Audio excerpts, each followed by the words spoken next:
He was the best at what he did. Then what he did stopped mattering, and he became worthless overnight. In a carpentry district, where woodworkers crafted furniture for wealthy customers, two young men started their apprenticeships on the same day. Both learned to use a hand saw. Both became skilled. Both built quality furniture. But 15 years later, one owned a successful workshop with dozens of clients, while the other was unemployed and broke. The difference? One learned new tools. The other refused to touch anything except his beloved hand saw.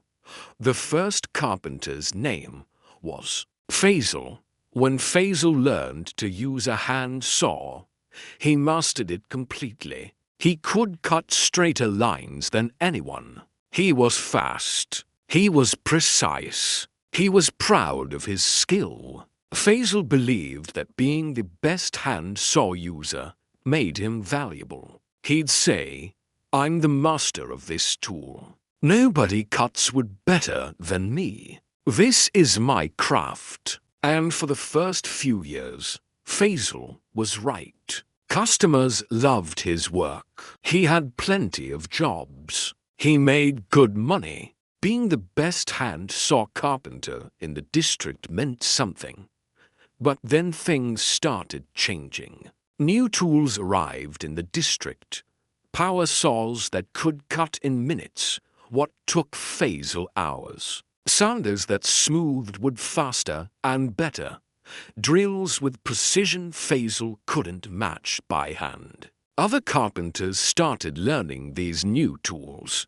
They'd spend weeks practicing. Their early work with power tools wasn't as good as their hand tool work, but they kept learning, kept improving, kept adapting. Faisal watched this happening and felt insulted. These power tools are cheating. Real craftsmen use hand tools. I don't need these machines. My skill with a hand saw is enough. So Faisal refused to learn. He stuck with his hand saw. He was still the best hand saw user. But slowly, customers started leaving. They'd go to carpenters who used power tools because the work was faster, cheaper, and just as good. Faisal kept saying, "I'm better than them. My hand craftsmanship is superior." Customers will realize that eventually. But customers didn't care about his hand saw mastery. They cared about getting quality furniture quickly and affordably. And power tools delivered that better than Faisal's hand saw ever could. By year 10, Faisal had almost no customers. By year 15, he was unemployed. The skill he'd spent 15 years perfecting had become nearly worthless. Not because he wasn't good at it, but because what he was good at didn't matter anymore. Faisal was the best at something nobody needed. And being the best at something irrelevant is the same as being useless. The second carpenter's name was Tariq. When Tariq learned to use a hand saw, he also became skilled. But Tariq thought about his tools differently. After mastering the hand saw, Tariq didn't stop. He asked himself, "What else can I learn? What other tools exist? How can I expand what I'm capable of?" When power saws arrived, other craftsmen mocked them. "That's not real carpentry," they'd say. But Tariq ignored them and started learning. Yes, he was clumsy with the power saw at first. Yes, his cuts weren't perfect initially. But Tariq practiced. He got better. Within months, he could use power tools as well as hand tools. Now Tariq had options. He could use hand tools for delicate work, power tools for speed and volume. He wasn't limited to one method. He adapted based on what the job needed. When new Sundays appeared, Tariq learned those too. When advanced drills showed up, Tariq added them to his toolkit. Every new tool that could make him more effective, Tariq learned. Not because he wanted to abandon old skills, but because he wanted to stay valuable. By year 5, Tariq could do jobs 10 times faster than Faisal. By year 10, Tariq had expanded into custom work that was impossible with just hand tools.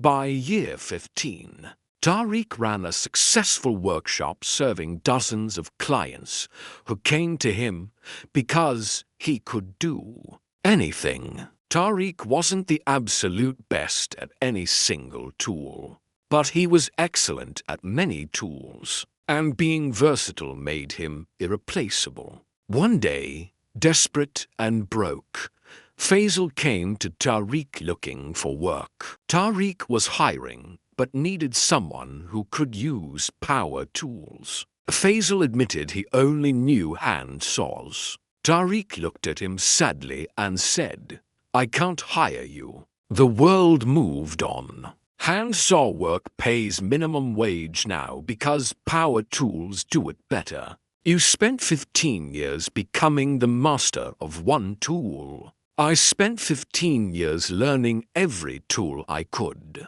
That's why I'm hiring and you're looking for work. Faisal argued, "But I'm better with a hand saw than anyone. My skill matters." Tariq replied, "Your skill is impressive, but it's not valuable anymore.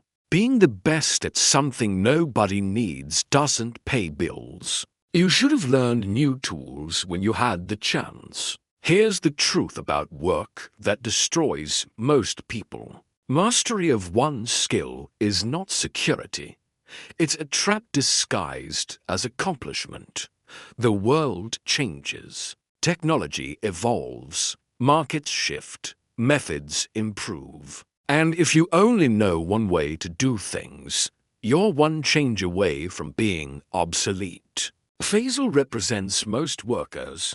They learn one skill, master it, and think they're done. They become the best at their specific method and believe that protects them. It doesn't.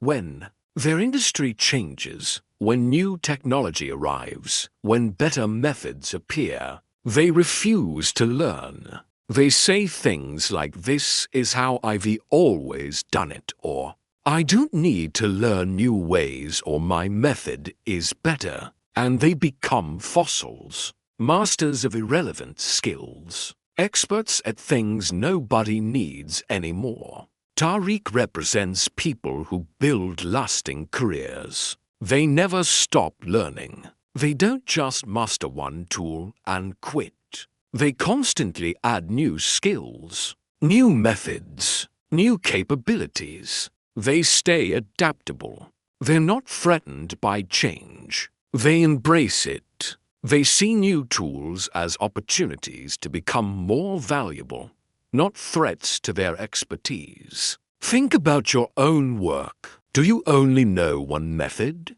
one software, one process, one way of doing things? If that method becomes outdated tomorrow, what happens to you? Most people are like Faisal. They master one thing and coast. Then they get shocked when the world changes and their one skill becomes worthless. They blame technology. They blame progress. But the truth is they chose to stop learning. Successful people are like Tariq. They're always learning, always adapting, always adding new tools to their skill set. They're not afraid of becoming a beginner again. They know that staying versatile is the only way to stay valuable. Faisal spent 15 years becoming the best at one tool. Then that tool stopped mattering and he became unemployed. Tariq spent 15 years learning every tool he could. And when the world changed, he was ready. Same start, different mindset. One stopped learning, one never stopped. Your current skill will become outdated. That's guaranteed.